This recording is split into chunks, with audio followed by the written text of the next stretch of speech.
From MTN News, this is Face the State. Welcome and thank you for joining us. I'm Jackie Coffin. And I'm Augusta McDonald. We are 2 weeks into the Montana legislative session, and with more than 4,400 bill draft requests filed, we're seeing a lot of movement on proposed laws. Yeah, that's right, Augusta. A few of the bill drafts that are getting a lot of attention and discussion this week are related to mental health, the criminal justice system, and addiction recovery houses. And a lot of those legislative priorities came up in this week's roundtable discussion with Governor Greg Gianforte and city leaders in Billings, where crime has spiked in the past 2 years. Speaking with city and county leaders at a roundtable on Wednesday, the governor said most of Billings' crime and safety issues can be boiled down to a mental health crisis and drug use epidemic. There are bills in front of the legislature this session addressing these underlying problems, including legislation to establish a pre-trial diversion pilot program. That would funnel nonviolent felony drug offenders right into treatment programs. In the governor's proposed budget this session, he seeks to increase money for the Heart Fund by 50%. The Heart Fund is a $25 million annual investment in community behavioral health and substance use treatment. The governor's budget also permanently funds 8 drug courts across Montana.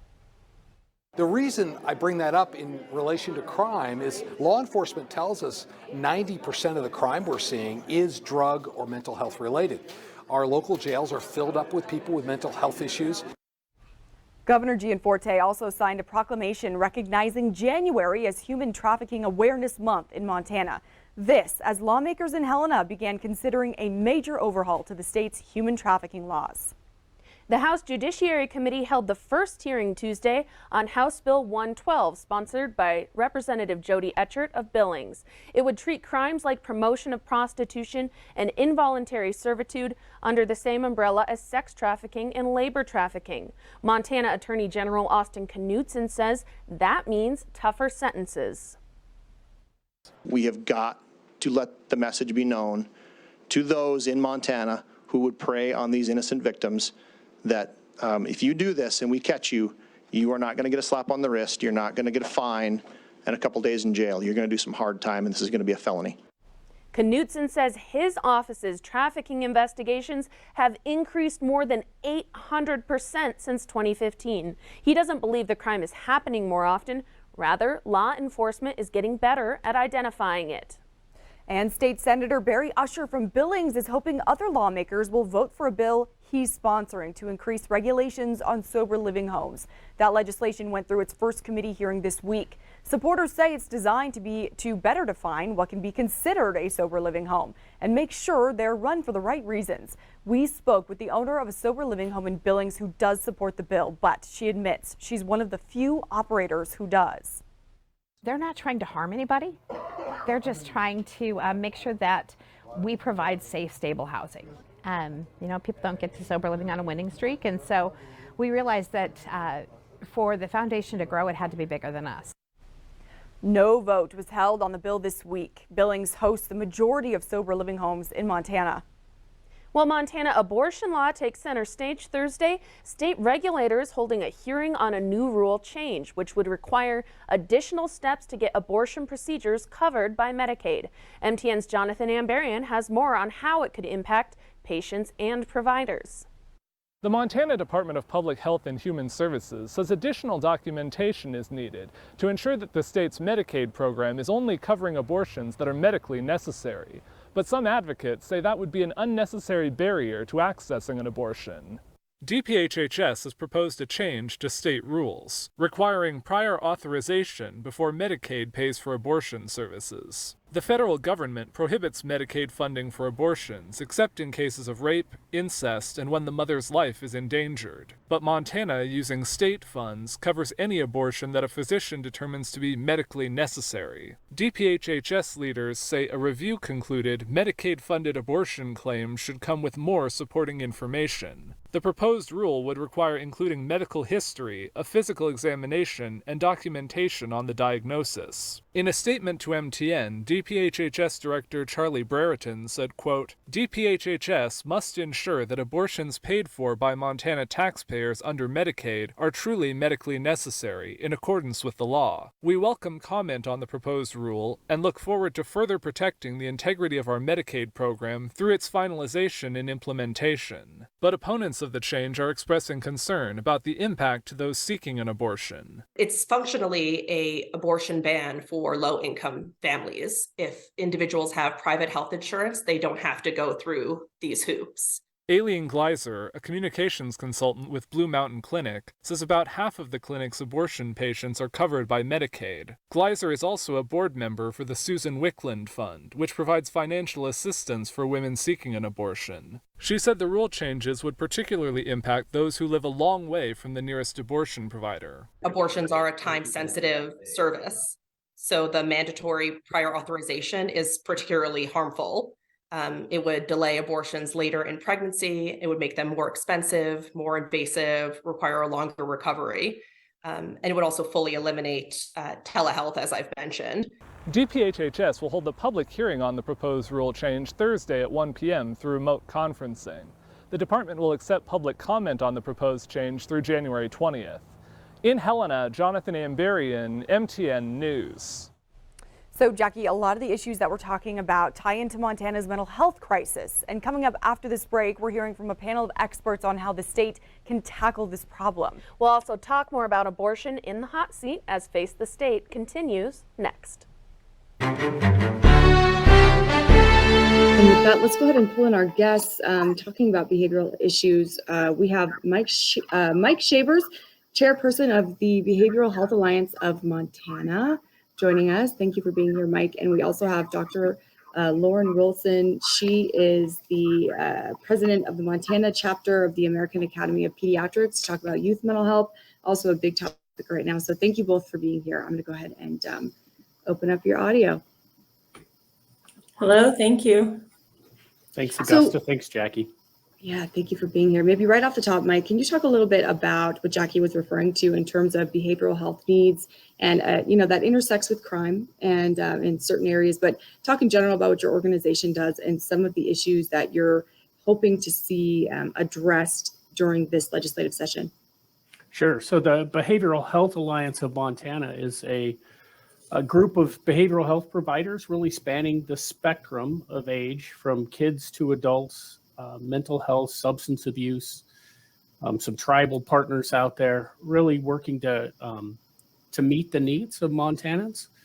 And, we felt this problem and growing problem acutely within our members and our organization, that as the needs have gone up, our abilities to provide those services have actually gone down through inflation, through wage growth, through the inability to attract employees, and because of the poor reimbursement.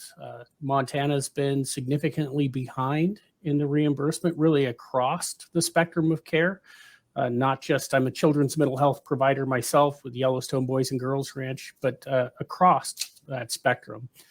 And what we see when that happens is that the people who are struggling with addiction and mental health issues get pushed into other systems that aren't designed to work with them and end up with worse outcomes for them, whether it be the homeless population or jails. It's just continuing to be an issue that it's time to address. It's time to take care of.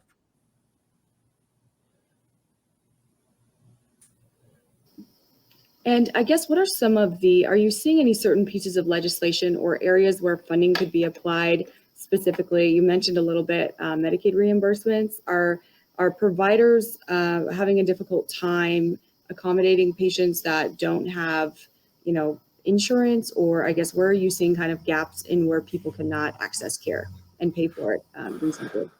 Yeah, one of the biggest areas that we've seen is in with Medicaid reimbursements. During the last legislative session, there was a rate study that was funded to have an independent group come into the state of Montana Guidehouse and take a look at what's the actual cost of care for providing these services. They looked at the cost of care back in 2019 So before the pandemic, and what they found was that Montana was significantly underfunding care. As we moved forward, since 2019, we know that the costs have gone up even more.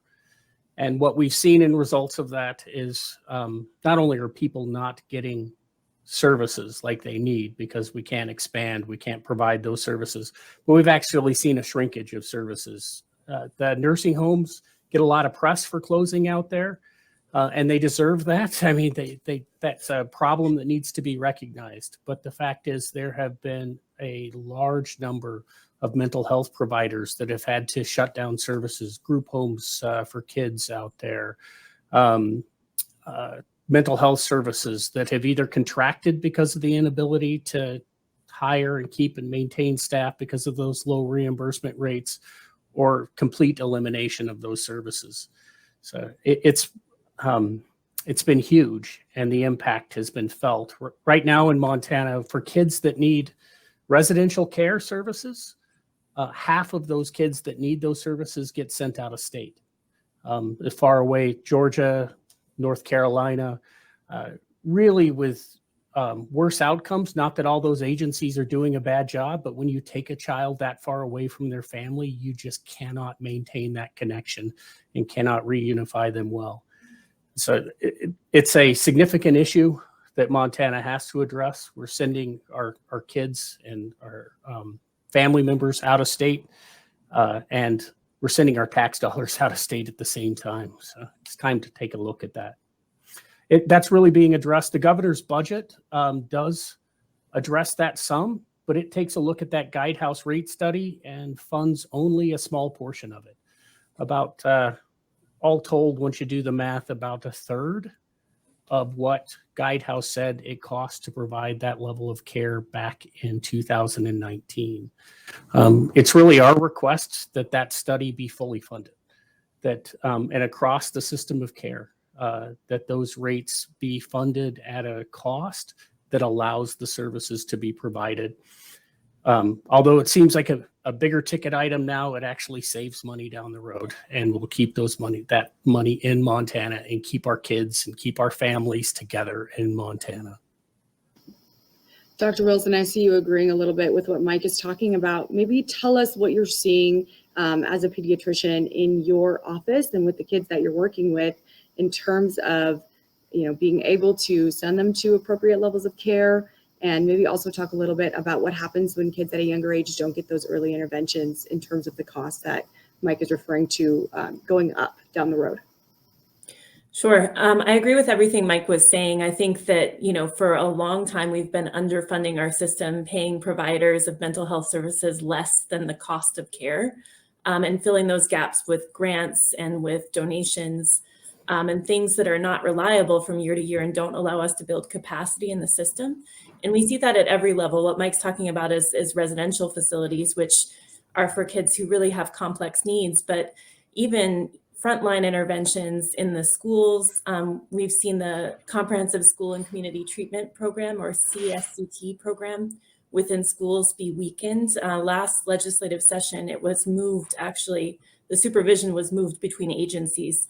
And a lot of schools weren't able to cope with the different administrative burdens that happened there and actually ended their programs. And those are kind of frontline programs that keep kids who might need that little bit of extra assistance to stay in a regular classroom in the classrooms so that they can function, so they can benefit from being at school with a peer group. And those programs really kind of helped us to get to kids before things got really bad. And so we see with mental health care that the more you pay attention to what you can do preventatively to strengthen families and communities and support kids where they're at, the less money you have to spend down the line with more complex needs. And that's why we were happy to see this rate study happen. We would like it to be fully funded. And also we were happy to see in the governor's budget some investment in a child tax credit, because that has been shown to improve the health of children as well, not having to live in poverty.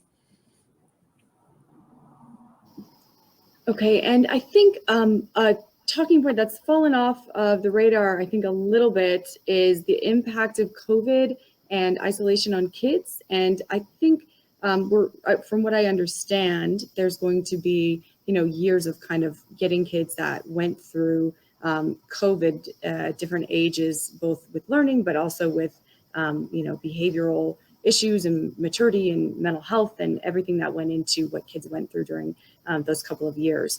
Talk a little bit about the outstanding issues in terms of addressing needs from that era and how severe, I guess, what are you seeing kids need right now? Sure. I think it's important to know that prior to COVID, Montana was still always in the top 3 for suicide rates and had some significant needs. And that we've seen rates of depression and anxiety in children gradually going up for a decade or more. COVID was a traumatic experience for a lot of people. There was isolation, there was change to routine, there was anxiety. A lot of children lost caregivers, and that left them in a really difficult spot. And, all of that kind of upended people's worlds. We hear a lot about learning loss, but I think just the change in routine for kids was hard. So, we definitely see the one thing I saw in my practice that actually noticeably increased were the number of people with eating disorders. And that's maybe multifactorial, thinking about time on social media, time on screens. But, we're still sorting out, what is at the root of kind of the increased behavioral health needs that we've been seeing for some time. So we're talking about fully funding to the recommendation level of this Guidehouse study. What are some other things that kind of emerged to you guys that you're following, at least, that are either red flags for you as legislation or things you support, or what else are we missing this session? Dr. Wilson brought up some great points that I also agree with completely. The early intervention in the CSCT program, hopefully with better early intervention and sustainable programs, we could need less out-of-home care for our kids. There's a bill pending right now to move the oversight of CSCT away back out of OPI and into DPHHS, where it really needs to be. The OPI staff have done their best, but really they're not experts in Medicaid. It was asking them to speak a foreign language. And that's the first step.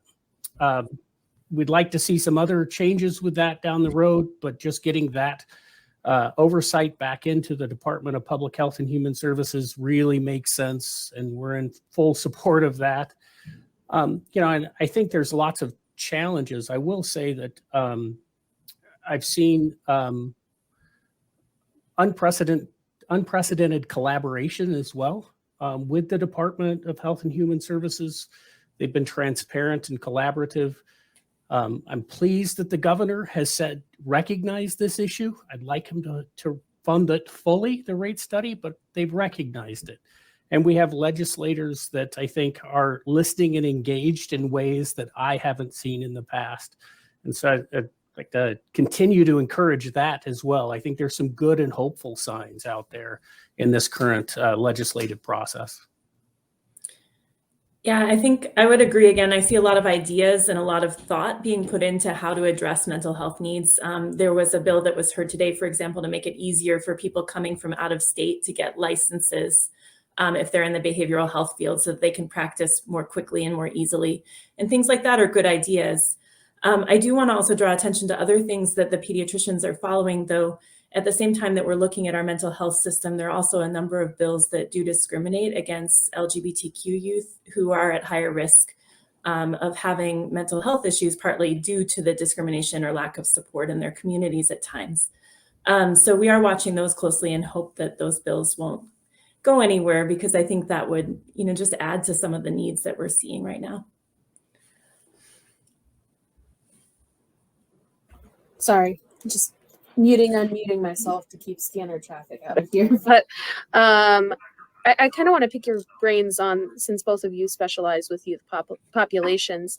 At this roundtable the other day, I heard a figure that's billing specific, but I think is a trend we see across the state. Our youth homelessness increased, the need for services increased 54% in the last year, which is a huge amount here. And I know that other communities struggle with this too. of course, I'm the journalistic fly on the wall of this conversation, so I can't ask questions during the roundtable. But I wanted to know, what are some of the drivers that are common? Why, and I know it's kind of per the conversation we were talking about, out of the pandemic, a lot of those struggles. But are there any other, points that are kind of driving up our youth homelessness rates that you guys are familiar with or identifying that we haven't really talked about yet? I think there's a lot to that. And we recognize that we have a housing crisis first and foremost. So the cost of housing goes into that. The fact that, the cost of basic goods has gone up more than wages, and families are kind of struggling to make ends meet. And so we really support, using some of the money that we have in our state surplus to support families with young kids, whether that's food security, housing aid, child tax credit. We're looking at also expanding or extending Medicaid coverage to new moms so that they can, start with a new baby with the healthcare they need so that they can get, depression, postpartum depression, or even substance use disorders or physical health issues treated early, so those kids aren't suffering the consequences of that years down the line. And I think just overall an investment in early childhood is helpful, and in the financial security of families. And I think we're seeing the exact same thing with the kids that we work with. And in addition to the residential treatment program, one of the programs we run here in Billings is a day treatment and education program. And we're seeing more and more of those kids and their families who are homeless, who we're not only educating them and providing them with treatment, we're giving them their only shower of the day. We're sending food home with them in the evenings. And, it's been a growing trend. I think the cost of housing has contributed to that immensely. Okay, yeah, I was about to follow up on that very topic, Mike, in terms of some of the other issues that the legislature is looking to address, like housing, lack of a very expensive housing in Montana, inflation right now. There's talk about tax cuts or tax credits. Talk a little bit about some of the other factors you're watching that are kind of the context behind why a child might not get what they need or have other issues in their life contributing to mental health or behavioral problems. Yeah, I think for a lot of the kids that we're working with, there are very few times when they can get away from the stressors and challenges. For a lot of us, when we were growing up, school may be stressful or friends may be stressful there, but you got home at night and you had an escape, whether it was your own family or friends in your neighborhood, but you could get away from that and return. Today, our kids never get away from that stress. The social media, the constant barrage of that pressure adds to that. There's a growing polarization, and the stress doesn't just happen with our kids, it's with the adults around them. And I think it feeds into a sense of hopelessness for many of our kids, and a frustration. I think we as adults have to be mindful of the environment that we're creating for our kids and the way that we deal with issues and problems and disagreements. I think it's causing major amounts of stress that kids have very few ways to cope with, at least without our help, right? And so I appreciate those out there, the partners that have embraced this and said, we need to have safer places for kids, for all kids. We need to have places away from the arguments and the fights that are going on. School used to be a respite for a lot of kids, and instead it's become kind of a hot zone and argument about a lot of other things. So I appreciate those who've been working to try to cool some of those disagreements, to meet kids' needs, meet them where they are, so that they can handle being a kid is tough enough. All of these other things just make it that much tougher. Yeah, and to add a positive twist to that, there are a lot of adverse experiences that children can experience that cause them to have stress. You know, if they're in a home that's financially insecure or experiencing violence or have parental separation, those things have big effects on kids. But we've also shown that there are positive things and supports in kids' lives that can really outweigh that. And so having supportive and safe adults is really important. Having a sense of community is really important. So, you know, anything you can do to be a positive influence in your community and with the kids that are in your life actually really means a lot to them and how they develop over time.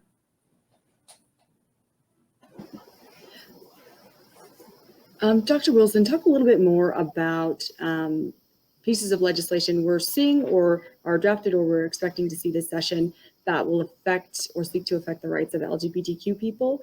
And the interesting caveat that even when that legislation runs and isn't passed or is passed and then gets held up in court, some of the ripple effects of those bills and the rhetoric that comes as we're seeing a lot more bills looking to legislate those types of rights, and how it right now seeking to affect healthcare. As a doctor, what bills are you watching and what are your concerns with that legislation? Sure. There are a number of bills on this topic, but there's one major one that we've been reviewing recently, which is Senate Bill 99. It's a bill that really is based in a lot of misconceptions about transgender people and what healthcare for them looks like. And it's a bill that would prohibit transgender youth from receiving medical care that's recommended by major medical societies guidelines. It's really, not controversial that this care is helpful. Obviously we always are looking at, how to make care better, but this is helpful evidence-based care that we provide for children who are transgender. And there's a bill that would penalize doctors, would call it unprofessional conduct to do that, and result in their license being removed for a year, which is obviously worrying to physicians and pediatricians who practice in Montana, because it puts them at a conflict of wanting to do the best thing for their patient and that family, and follow medical society guidelines, but also keep their license and be able to practice in Montana. And that's difficult. And I think a lot of people, are scared of the care, don't understand it. And that's really understandable. But I would just, emphasize that these are thoughtful decisions that are made by parents with the help and advice of a medical team. And they're not things that are taken lightly. So interfering in those decisions that parents are making for their kids is, really scary to them. And I also would like to say, for parents of transgender kids, I've heard a lot of people saying, do I need to leave the state? I want my kid to thrive. I want my kid to get health care.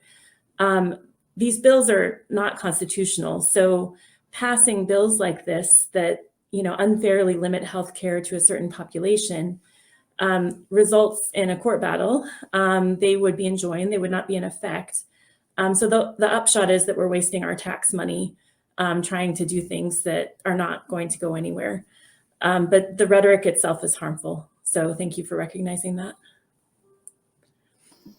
Okay, and thank you, Dr. Wilson. And Mike's got to get on the road, so I think maybe from both of you a final thought, and then maybe plug where people can get connected with your organization if they're interested in more information. Sure. So I think for me, a final thought is, if I can get one message across, we need to support this rate study and fully fund it for the future of our kids and our families in Montana. That it's really our number one goal. And we need to continue to focus on being kinder people and taking care of those of us around us, particularly in all of the stressors that are happening in our world today. That will make a difference as well. I'm going to echo that and say, we show what we value by where we invest our time and our money. And I think it's really worth investing in creating healthy, positive environments for kids. And investing in the help that they might need should they encounter any issues, whether it's mental or physical health. And that's really what our organization is all about. If the American Academy of Pediatrics, our Montana chapter, has 160 pediatricians. So almost all the pediatricians in Montana are members. So if you're looking for resources on any of these topics, you can always talk to your physician. And we are at mtpeds.org. And the Behavioral Health Alliance of Montana is our web. Is our you can Google it. I don't remember the website, to be honest. Your name is longer than ours. Yeah, Sam.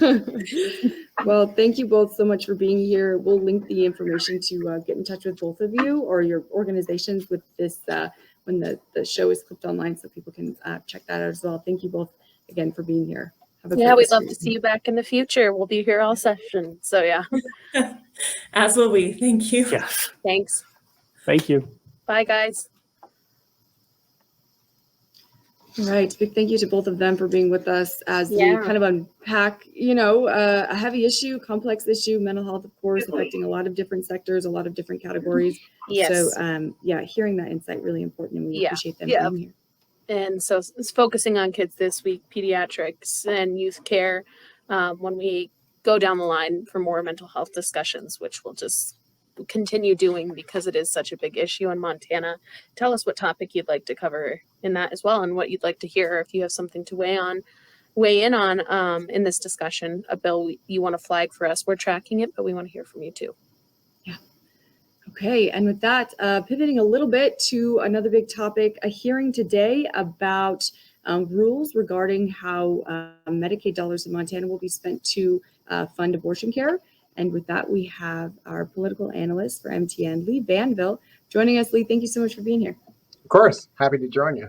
Hi, Lee. How's it going? All right, how are you guys? Oh, good. Oh, good. Oh, well. So talk to us a little bit about where you feel, talk about the hearing, the issues that were discussed, and the implications of the work that was done this week and where we're going to see this issue go.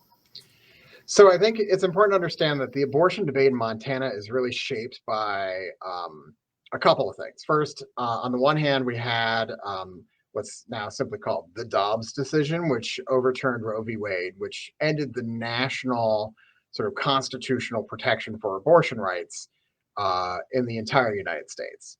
But here in Montana, we have a separate decision made by the Montana State Supreme Court that said that Montana has a much clearer right to privacy.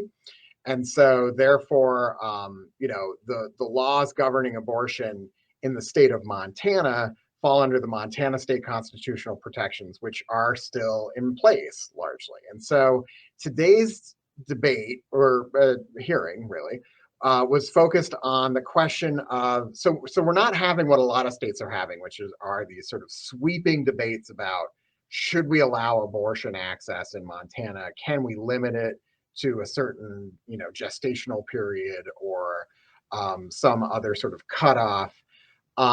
Because the constitutional right still exists here. And so what we're seeing is the debate play out in a slightly different way in Montana.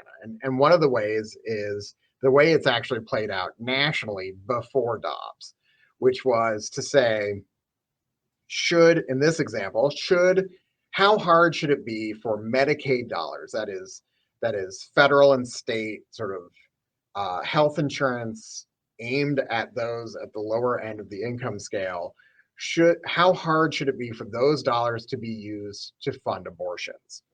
And up until now, it's basically taken the doctors sending a form to Medicaid to say that this was a medically necessary abortion. I will sign off on that and it will be funded so that the patient won't have to incur an enormous amount of expenses.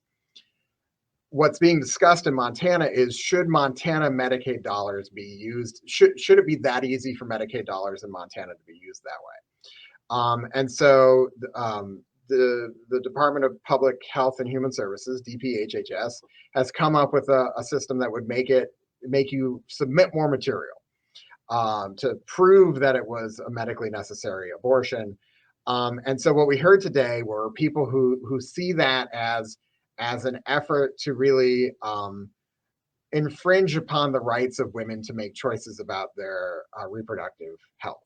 And so, if you make it really hard, if you have to fill out a bunch of forms, if you have to show all these different medical records to get Medicaid to pay for the abortion, then it may make it harder for women, because women who are facing Medicaid-funded abortions tend to be those who are more at risk, more lower income. And so the concern is, if you make it really hard, if you require all these documents, it's going to infringe on what is still a constitutional right of the state of Montana to make reproductive choices. So, Lee, I want to ask you.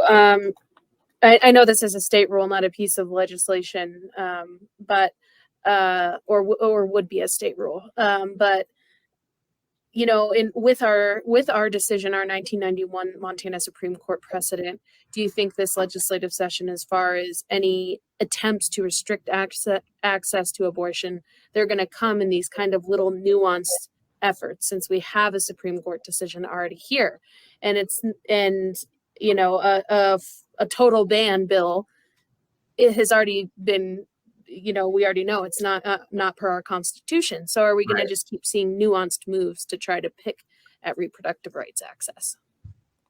Probably. I mean, I think so. I mean, there are two ways you can address this. If you're someone who feels like abortion is murder and therefore we need to legislate it, as we need to limit it as much as we possibly can, there are essentially two avenues you have.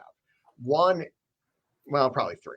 One is to go after the constitutional amendment itself and say, yeah, we have a right to privacy in Montana, but you know, it's this one big decision called the Armstrong decision that says that privacy right equals abortion rights and access to abortion and reproductive choices.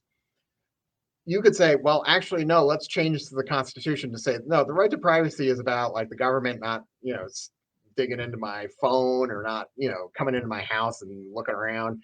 Like, it's not about this. You could see a constitutional amendment that seeks to do that. And that's the big move, right? You could also see, and I think what you'll more likely see are things like this Medicaid effort, which is to not go for a total ban, to not even go for like a really strict timeline ban, but rather to kind of come at it by creating sort of either paperwork or procedural sort of requirements that make it more difficult for people to pursue abortion as a choice, right? So either make it really expensive by limiting Medicaid funding, or you make it so cumbersome that therefore it impedes a woman who might be thinking about choosing an abortion or not choosing an abortion to not choose one. The third avenue may be to try and test the legal questions again through some kind of lawsuit. But I think what you're most likely going to see, because to go for the constitutional amendment is a big risk, right? I mean, we've seen in Kansas and other places, when you really make it an explicit, we don't want abortion protections in our state, that's a more unknown question. Like, we don't know how people feel about that. When you look at public opinion polls, which are kind of notoriously not great in the state of Montana, it seems like the majority of Montanans still support abortion access to some degree. And so that might not fly that well. And so I think what you'll probably see are some tactical efforts to sort of chip away at the right in different ways. And then you will, if any of them pass, you will almost assuredly see, or if this, in this case, if this rule goes into effect, you will almost assuredly see a legal fight that then lands in the courts and it will be decided there. So in a sense, it's almost as if people who would like to ban abortion in some way are maybe testing the water a little bit with what the public in Montana will allow. I think they're testing it in multiple ways, right? This rule is sort of one way to sort of, float the trial balloon of how much blowback are certain restrictions going to get. You'll probably see the legislature debate stuff. You'll probably see the governor sign stuff. That happened in the last session before Dobbs was the decision.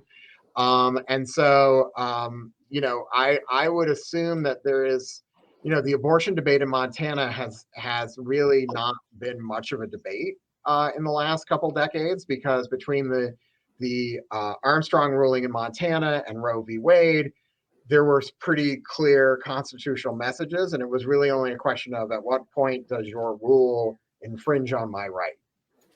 And that's kind of where the debate still is in Montana. And so what I think you'll see is some like if you think about Dobbs or you think about a lot of these Supreme Court decisions, they try to oftentimes tailor a case to test a very specific part of the law. You may start to see that be tested in Montana as those who oppose abortion access seek sort of, whether it's legislative, in this case it's executive, sort of administrative or judicial ways to try and sort of limit the number of abortions happening in the state. Sorry, I keep muting and unmuting myself because I sit by a police scanner. But so there's just this, beyond abortion bills, but including them, just this expectation that kind of rose out of the last session that bills get passed, bills get signed, they get sent to the Supreme Court and challenged, they get enjoined, they get overturned over and over on a variety of topics.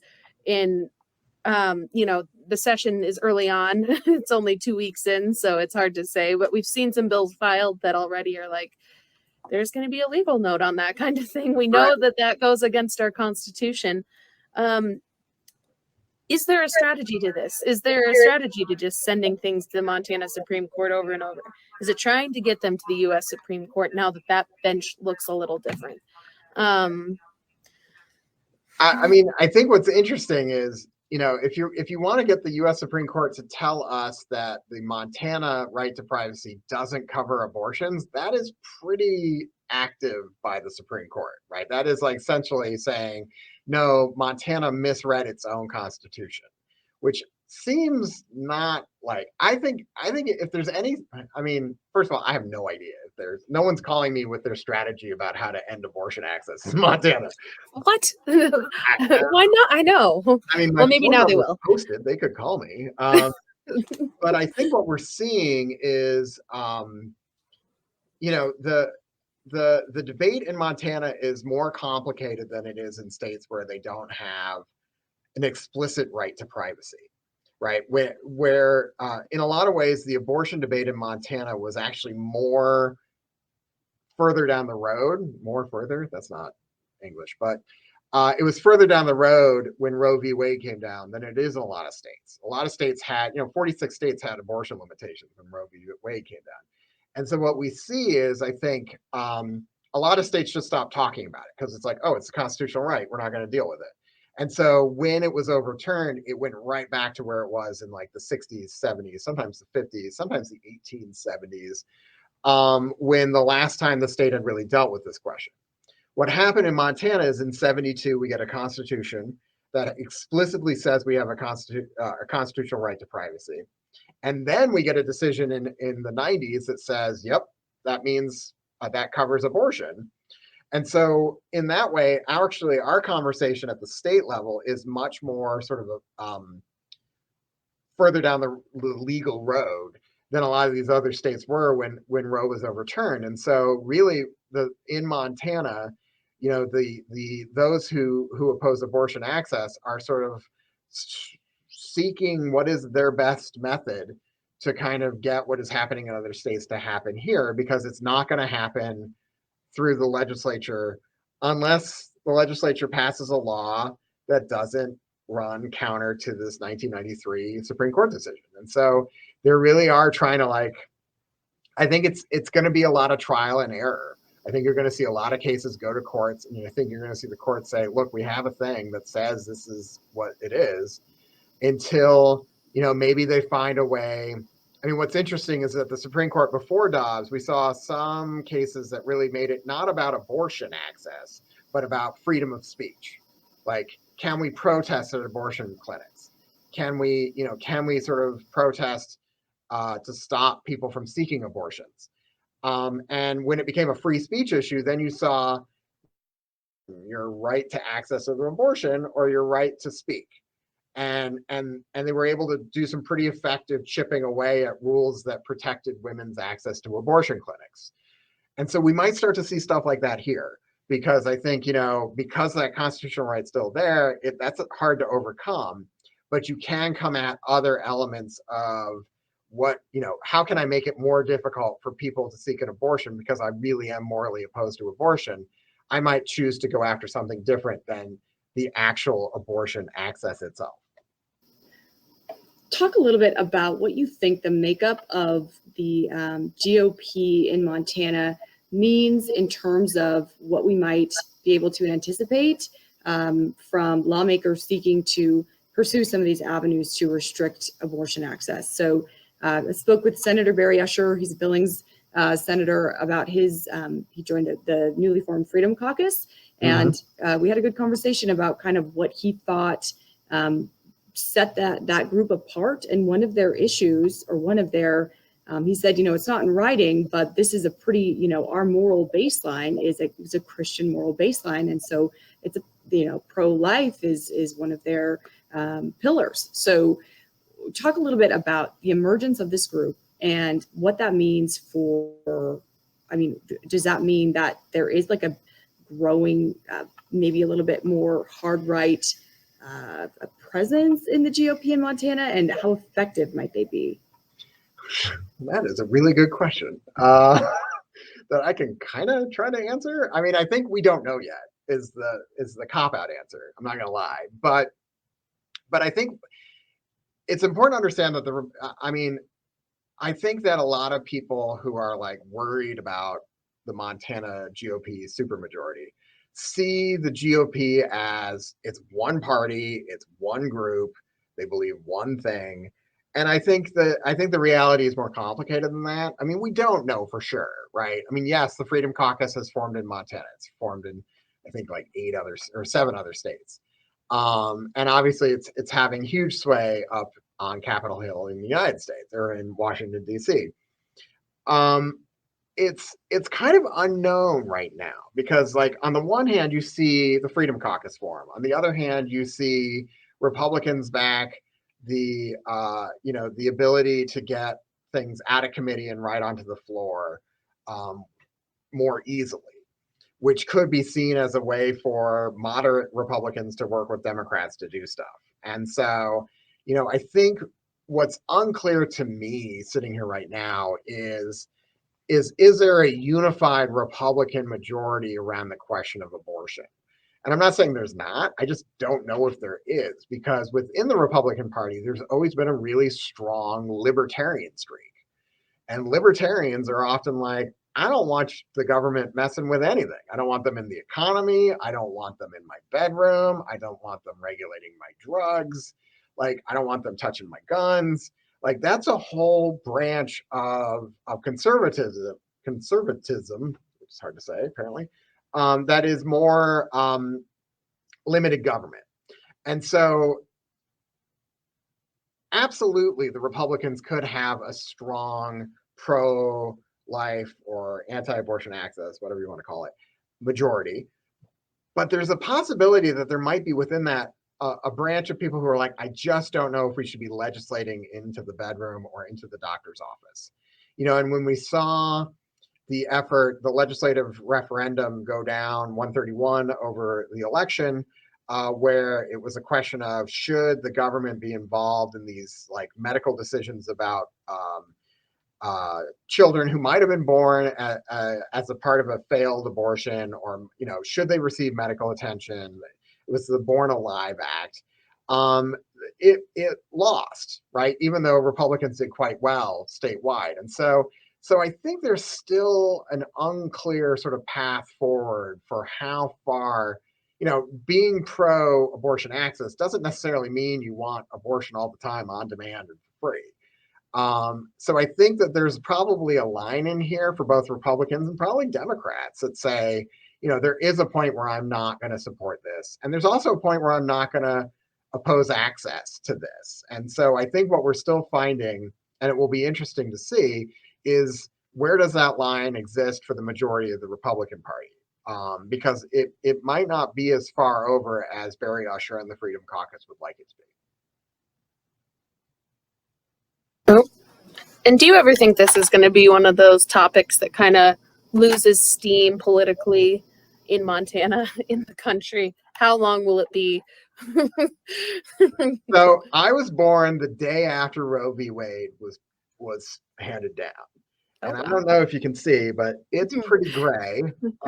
And I'm kind of old. And it is still as heated a debate today as it was in the 60s and 70s. And so I think it's one of these issues that is so, even though I think a lot of people have more nuanced positions than we like to talk about, like I think a lot of people who are pro-abortion access do have a personal line where they're like, I'm not comfortable with this now. I'm not comfortable with an abortion this late or this type of abortion, and vice versa. I think there are people who are strongly anti-abortion who are like, except there are times where I'm not. And so I think that even though there is that reality, the debate itself is so polarized that I think that it's unlikely that those who really oppose abortion, it's not like a political opportunistic move, right? They're not doing it because they think it's going to get them votes. I don't think. I think it's a deeply morally held position, just like those who believe abortion access is important and bodily autonomy is a thing that should exist, feel very passionately that should be the case.